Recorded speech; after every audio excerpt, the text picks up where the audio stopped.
Ignition sequence starts. 6, 5, 4, 3, 2, 1, 0. All engine running. Liftoff. Liftoff.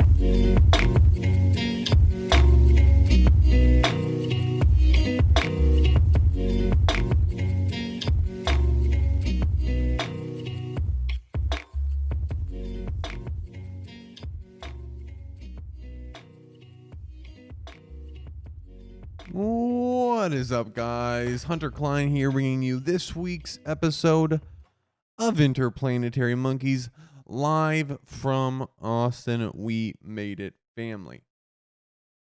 Now, we have to cover the upgrades to the pod, of course. Look at this thing right here. If you guys don't watch IPM on video, it might be worth this week just to check out this absolutely beautiful shock mount I have for my microphone. It is unbelievable. It has been a long time since I've experienced the joy that I did when I opened this thing out of the box. All right.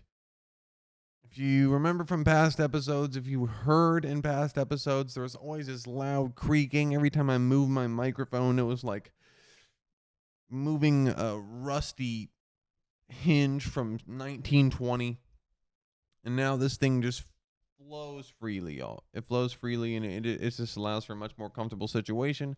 And it's the little things in life. It's comfortable. The place is coming together. I put a lot of focus or a lot of time into talking about how important it is for me to have a place that feels homey, and we are on the way. There's still a couple of things here and there I need to put on. I need to get more things on the walls. Okay. I still am getting somewhat of a white boxy feel. There's a little echo in the room. That echo, that echo we can all relate to when you move into a new place, a new home, a new area. And it just feels not good. And I need to get rid of it. And obviously the answer is to get more things on the walls, on the floors, and just decorate a little more. So today we're going to be doing that. I'm getting a nice little rug. I've never purchased a rug before, so I'm a little excited. Get some nice paintings behind me for the backdrop by IPM, and just a nice little homey feel. Some plants. I'm going to be focusing a lot on plants this time around. I don't know why, but they're very attractive to me. Get a little more natural feel in here, and yeah. Let's see what happens. It's a very interesting vibe here right now. Yesterday, I spent my first night alone here, and it was a very surreal feeling. I pulled out my phone and just stared at my location on Google Maps for 30 seconds at the least.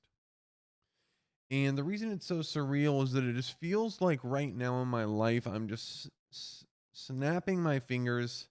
Or it's just, and I'm just, time is skipping. My life feels like just one milestone to the next. Everything in between is a blur. I arrived in Nebraska. Now I'm in Texas. What's the next milestone? Because that's the only next thing I'm going to remember. So it's just a very interesting time. This move has been a lot different than the others for me. It's not as overtly this is the right decision. It's a little more, there's a lot more uncertainty than I've ever had before moving, whether it be from Arizona to Nebraska, Nebraska to Arizona. This move is definitely the most challenging mentally for me. Now, why is that? I'm not exactly sure. In reality, it's no different than when I moved to Arizona and didn't know anybody. But I really think the outstanding thing here is that I'm actually beginning work. In the past, no matter where I've moved, I've always had the comfort of education, knowing that I have school and I'm really good at it, so I don't really have to worry about anything. Now I'm actually entering into the job market, a career. How is this going to go? What is my job going to look like? What's my daily life going to look like? I'm not familiar with it. I think that might be the real thorn in my side right now. Not to say it's not positive, right? Not to say that I'm not going to enjoy it more. It's just that extra little uncertainty when you're in a new location that you don't know anybody at.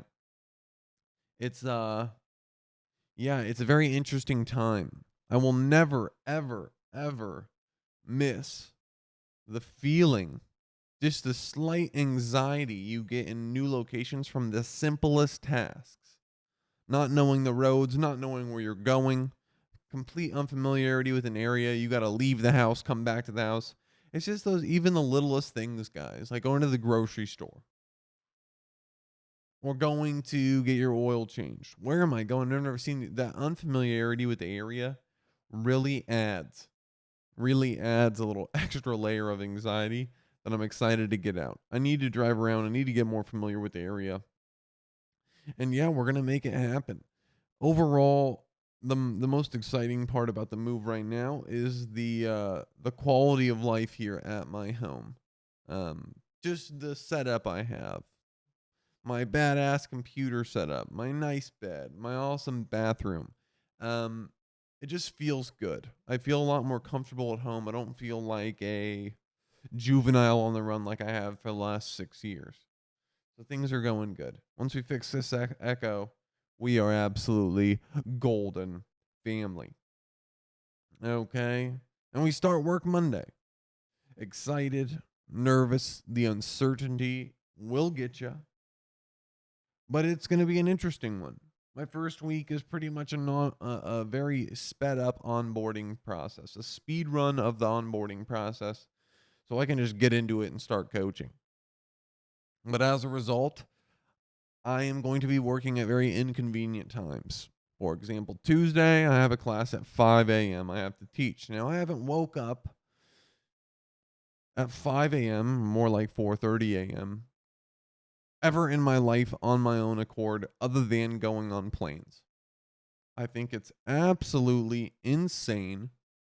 It's absolutely mental to wake up that early in the morning. I know if you probably watch Jocko Willink, you've heard the wake up every morning at 4:30 a.m. and get to work. Earn that sunlight. Earn that sunrise. And that's awesome. But it's easier said than done, especially when you're a 23-year-old male who likes to stay up relatively a little later in the evening. Okay, so I'm not going to lie, I'm very intimidated and I'm very scared for Tuesday. We'll see how it goes. Now, not to say that I can't get used to this. I'm sure if I switch my schedule, I don't know if any of you have to wake up that early for work, but it is just a very intimidating process.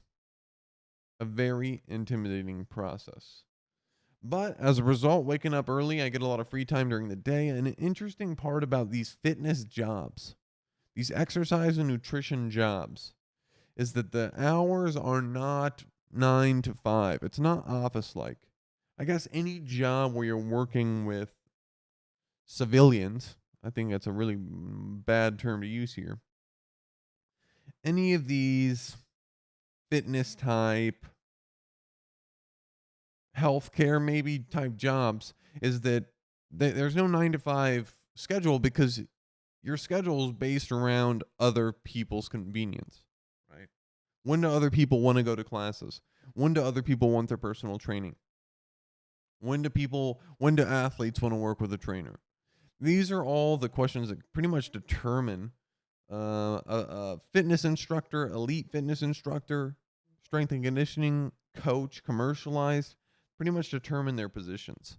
This is very different from a strength and conditioning position at a university in which you work from the morning to the evening and you cycle in different sports teams at your university or your organization.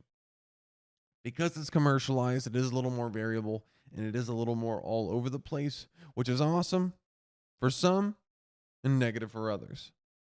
And I'm not exactly sure how it's going to go for me. I am used to this scattered schedule, having free time during the day because of my time in academia. But we'll just see how it goes. We'll just see how it goes. I just need to meet people in the area. Again, fitness jobs, strength and conditioning jobs are a lot about making connections, building community, and building repertoire, right? If people don't know you, how are they going to find you to be their trainer? In my case, athletes specifically. But how are athletes for the University of Texas going to know I even exist in the off season? how are high school baseball athletes that are trying to go to college going to even know that I exist? Now, the interesting thing about my situation compared to your average fitness instructor, the ones your Instagram influencers that sell themselves online on social media posts and ads, is that I actually have a reputable backing, right? I work for an actual organization, D1 training, that has some clout, I guess you could say, right? So I in all reality, there's someone like my fitness instructor, my athlete agent, right? People come to them and say, "Hey, I'm a baseball player. I want to be a college player. I want to be the best I can be." And then D1 training or my organization says we have the perfect guy for you. We have a ex-collegiate baseball player with a master's in exercise nutritional sciences, a CSCS, a USAW. He's got it all. We'll send you to him. Boom, connection made. So I'm not exactly up in the air or just floating around right now. I am I am in a much easier position. A much easier position. So, the key to the game, build connections, kill it like we always do, show passion, and hopefully word sweeps through the grapevine. And I am going to be doing some of my own work to actually market myself in the area, probably with social media ads, most likely. Right, once I build some connections, once I get some results of what I can do with these athletes, right, throw up an Instagram ad for targeted at baseball players in the Austin area. I can put 20 miles per hour on your bat speed. That's 40 meters of ball, something like it, stuff like this. So these are the general ideas, the general gist of what we're doing here. And Monday, it all starts. Now, one thing I'm not too excited right now, not to say that this couldn't change, but one thing I'm not too excited about right now is the commercialized aspect of athletic training. Okay. I am not too excited, I guess. I'm not looking forward to. Not that I'm not, really bummed out by it or it's going to suck if I have to do it. But I'm not looking forward to working with general population. Okay, and this is why. I realize it's awesome to get people fit and to get people healthy. And there's a positive aspect to that. And I see that and I appreciate that during the process. But I am very strictly interested in, for the future of my career, working with the highest level of humans, athletes, people at the highest levels of competition. Why is this? Because I put a lot of energy into my work. Thousands of hours of studying, thousands of dollars in exams to be prepared, to have the necessary information to take a human to the maximum level of their potential as far as performance, abilities of muscles to fire in a necessary way, a specific way for sport required movements. And when you're working with the general population, when you're working with a mom with 3 kids that's a dentist, a lot of that information doesn't always translate, right? Because that mom, it's not really important to that mom how much muscle she can build in the next 2 months. So why would she really listen to all that knowledge you have? Why would she really even care all that knowledge I have about all the knowledge I have about protein synthesis? Right? She doesn't, because she doesn't need to. Why would she take the rest times of a workout session seriously when creating an environment of high anabolic hormones or muscle building hormones isn't really that important to her? What I'm trying to say is I have way too much knowledge. I'm way too good at what I do to simply be a calorie manager for a mom in downtown Austin. Not to say that I won't do this. And obviously, this is where the money of the fitness industry is, quite honestly. It's why you see these Instagram influencers doing so well. But there's too much here. There's too much here to focus on that. Okay. So that is why I'm strictly interested in working with athletes. I want to work in high stakes environments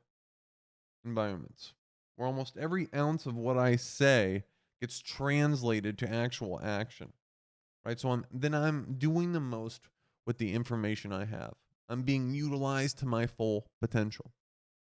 But again, we're at the bottom of the ladder. And it doesn't matter how many accolades, doesn't matter how many credentials you have in the fitness industry, experience is key. All right. There are people in the strength and conditioning field, in my field, that make $800,000 a year working for Alabama football, being the head strength and conditioning coach, that have less credentials than I do. I am technically on paper more educated than them, I guess. I don't really like saying that. But here's the difference maker. They're better than me because they have experience. They've been working in football for 6, 8 years. A hiring manager can trust the fact that they know how to coach a collegiate baseball team, which in my case, it's just all information. How does he coach? What does he look like when he's coaching? What's his vibe? What atmosphere does he bring to the weight room? I don't care how much information he has. I want to know what he's like as a coach. And that's really what this is all about right now. And a lot what this field is when you do try to get into the higher levels of strength and conditioning at the elite fitness level. And it was really daunting at first, and I think we saw that really punch me in the face when I was going through the application process back home in Nebraska. And I was really, really struggling with the fact that I wasn't getting job offers flying off the shelves. Especially with my master's, very, very low percentage of people in exercise and nutrition in the strength and conditioning field have masters, but it didn't matter. And that was hard to swallow, but it didn't matter because this field is really all about connections, experience. So, where do we land here? What does this mean? Well, it means that I need to roll a lucky paradise here, unfortunately. Obviously, I can work hard, build my way up, get a good reference from my current work, D1 training. But in a perfect world, I have some high-level athletes walk through those doors and work with me that really enjoy working with me and then build connections into the future.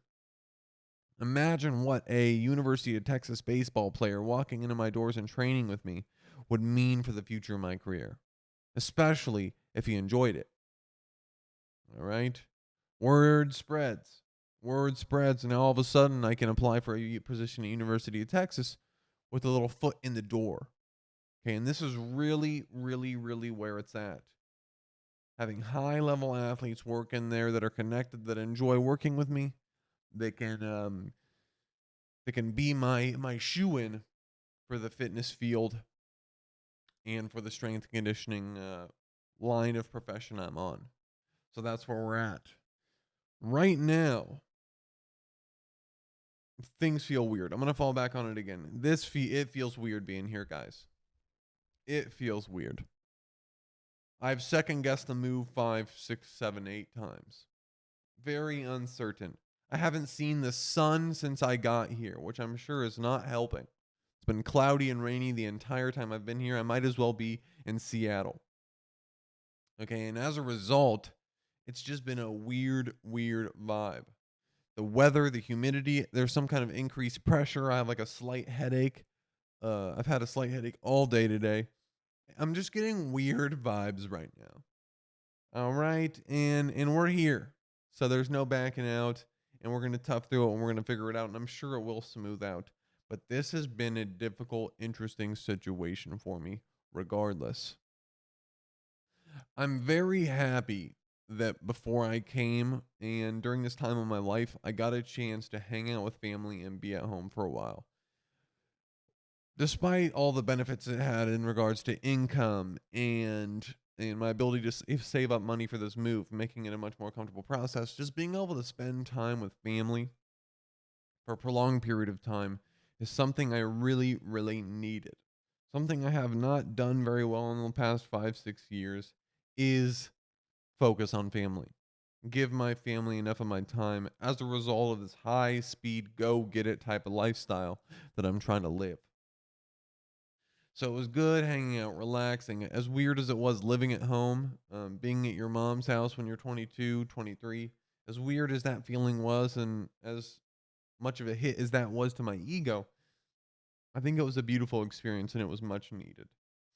Now I don't need to feel as detached, as guilty about removing myself from that and actually, getting a little more involved in that process.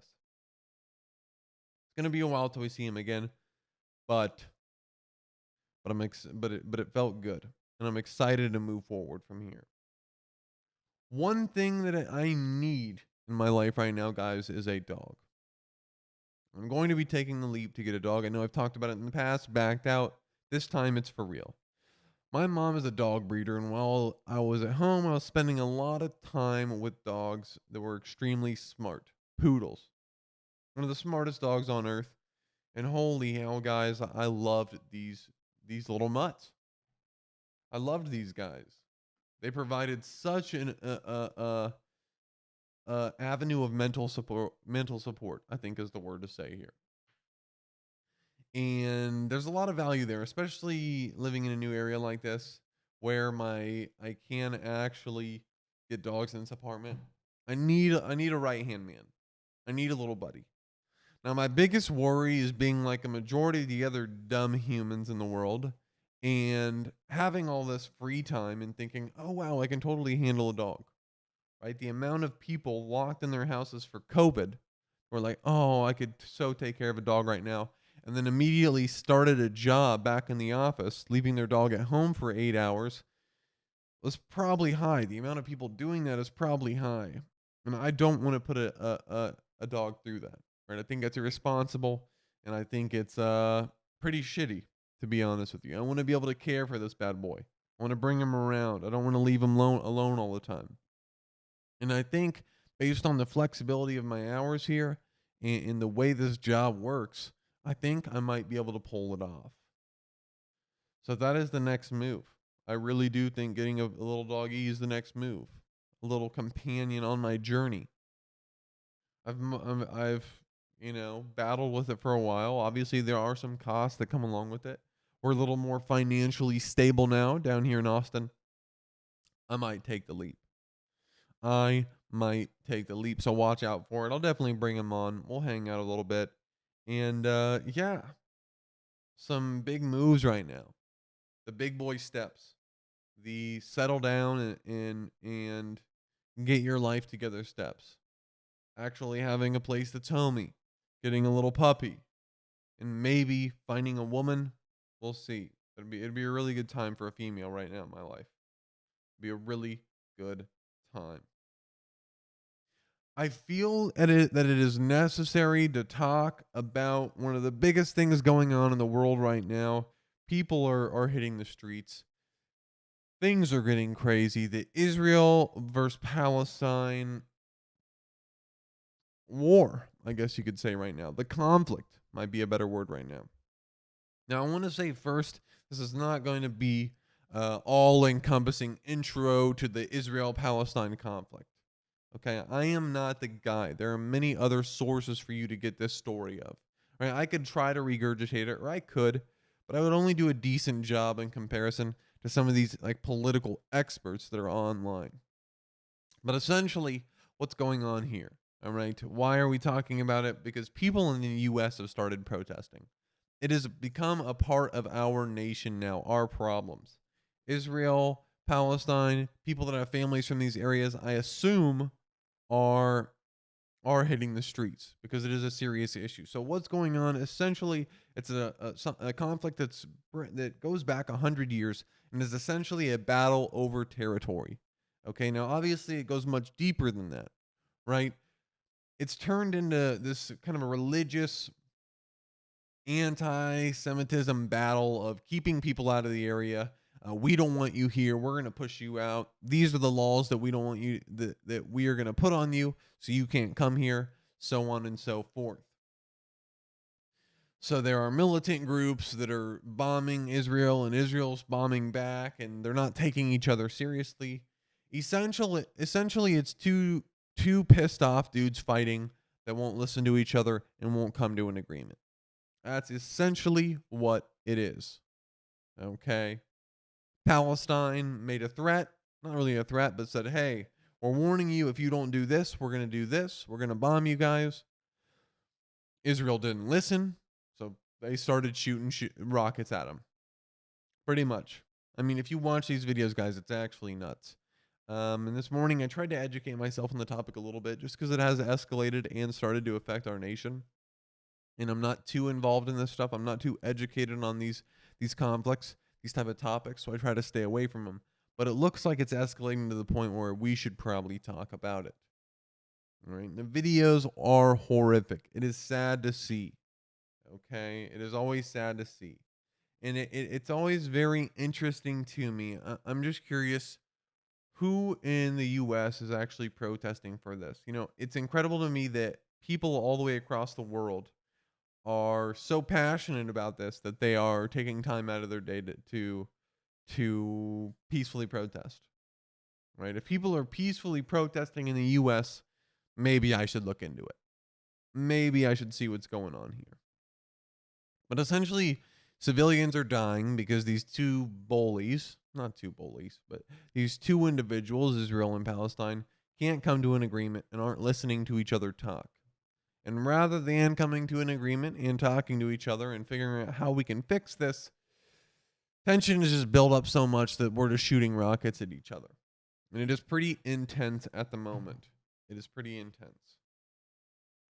And yeah, I just figured we should give it some light. If you guys aren't aware of the situation, I would suggest educating yourself on the topic somewhat.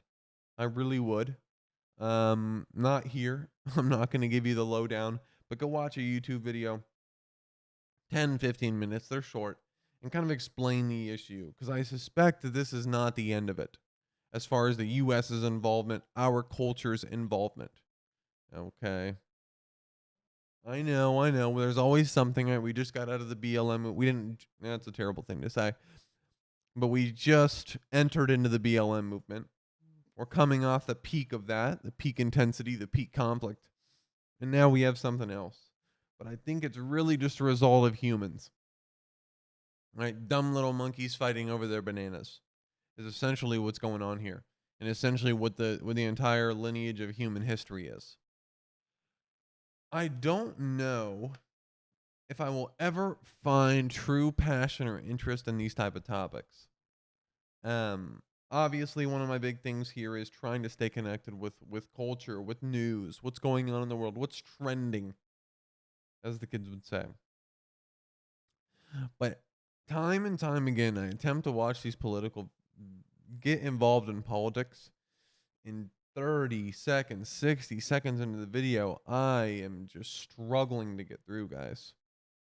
I don't know what it is. I don't know why I don't care. I don't know if it's immature of me, if it's insensitive of me. I'm not exactly sure. In a perfect world, I would really, really enjoy to be able to educate myself on these topics and share my opinions with it. But a lot of the times, topics just get drowned out. I struggle to get through them.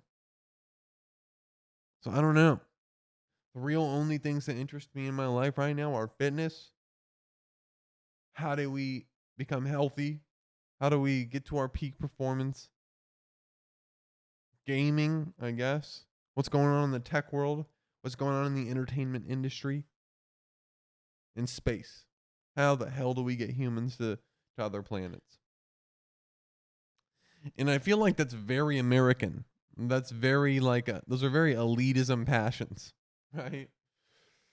Yeah, I don't have to worry about anything, so I just build muscle, play video games, and talk about space. That's probably what it is. I need to probably run into some conflict, get a little more cultured on what's going on in the world and how shitty some people's lives are. Maybe that would change things for me. But overall, guys, things are going well. Things are going well. The podcast is still going. Episode number 74 straight weeks. We're approaching the 2-year mark. That's a little far out, but these episodes just blend together. We'll be at episode 104 in no time. And we continue to go. Continue to roll. We continue to punch. And we'll see what happens, guys. We'll see what happens. In the past, I've been trying to push the money income part of the podcast along, and I somewhat regret that week or those couple weeks. Uh I don't want to force the monetization here. I really don't. It feels very non-genuine. It feels like it strips the meaning out of the pod. And when I do those sorts of attempts, I guess you could say money grab or money support for the podcast, it doesn't feel good afterwards, especially when it doesn't work. Because then I'm let down. And then I'm let down about money, and then it taints my opinion of the podcast. So we're just gonna let it happen organically. We're just gonna ride it out, see what happens. We'll be here for a while and enjoy it. Enjoy it at the very least. It's a little fun thing we can do week to week, something to look forward and something to look back on as we start a family. Jesus Christ, I can't believe I'm saying that. But all right, family, I think that is going to be it for me. I have some stuff to do. I got to get this place together. I got to get my life in order. I got to plan for tomorrow. I got to figure out where the hell everything is around me and where I'm at and what I'm doing. Alrighty? Alrighty. If you guys want to call the hotline, the Interplanetary Monkeys hotline that I haven't checked in a couple weeks, unfortunately. We've been busy, guys. Please cut me some slack. You can call the number 602-892-4371. That is the IP Monkeys hotline at 602-892-4371. Call in, leave a voicemail. I'll get to it at some point, guys. I promise, if you do call in. And we'll play it back on the podcast, see who's listening, see what you guys want to talk about, your opinions, so on and so forth. Maybe even educate me a little bit on a topic that I attempt to talk about and completely bomb. All right. Alrighty, that's it for this week's episode of Interplanetary Monkeys. Life's good right now, guys. If you're on a high, enjoy it. If you're on a low, battle through, take leaps. Things get hard sometimes, but hard times lead to development. And I think that's what it's really all about. All right. Peace, guys. I'll see you next week.